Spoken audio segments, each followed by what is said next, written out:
త్రిశంకు స్వర్గంలో అజారుద్దీన్ దగ్గర పడుతున్న ఐపీఎల్ 30 గడువు దగ్గర పడుతున్న ఏప్రిల్ 30 గడువు. అయితే ఆ లోపు ఎమ్మెల్సీగా ఎన్నికవుతారా? ఒకవైపు గవర్నర్ కోట సుప్రీంకోర్టులో పెండింగ్, మరోవైపు స్థానిక ఎమ్మెల్సీకి లేని ఎన్నికలు, కవిత స్థానంలో పోటీ అంటూ ప్రచారం. గతంలో హరికృష్ణ పరిస్థితి ఎదురవుతుందా? రాజకీయంగా హాట్ టాపిక్గా మారిన అంశం. అయితే ఈయనకు జూబ్లీహిల్స్ ఉప ఎన్నికల భాగంగా కాంగ్రెస్ పార్టీ, అక్కడ జూబ్లీహిల్స్లో మైనార్టీలు ఎక్కువ ఉన్నారు, సరే ఈయనకు మంత్రి పదవి ఇస్తే ఓట్లు క్యాచ్ చేసుకోవచ్చు అన్న ఉద్దేశంతో ఈయనకు మంత్రి పదవి ఇచ్చిర్రు. అయితే బేసిక్గా ఈయన ఫస్ట్ నుంచి కూడా కాంగ్రెస్ కాబట్టి ఈయనకు మంత్రి పదవి ఇచ్చిర్రు. యాక్టివ్గా లేకున్నా పిలిచి మంత్రి పదవి ఇచ్చిర్రు. సరే మరి ఇప్పుడు అది నిలబడుతుందా, ఊడుతుందా?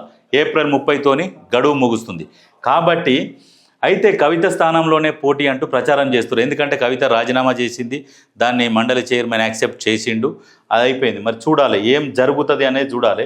అయితే ఇంతకుముందు గతంలో కూడా హరికృష్ణని మంత్రి పదవి ఇచ్చారు ఫస్ట్, తర్వాత ఏదో ఎమ్మెల్సీ చేద్దాం అని చెప్పేసి మంత్రి పదవి ఇచ్చారు. 6 నెలల వరకు ఒక టైం ఉండే.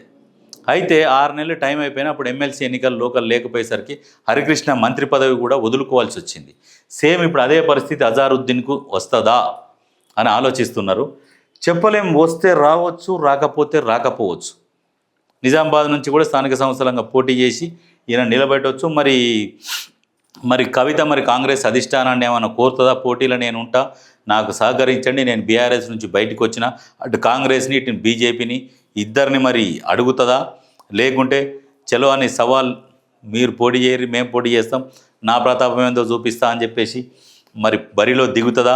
లేకుంటే పార్టీ పెట్టినాకనే నేను దిగుతా, నేను ఇప్పుడు వదులుకుంటా అని చెప్పేసి అంటదా అనేది ఆలోచన చేయాలి.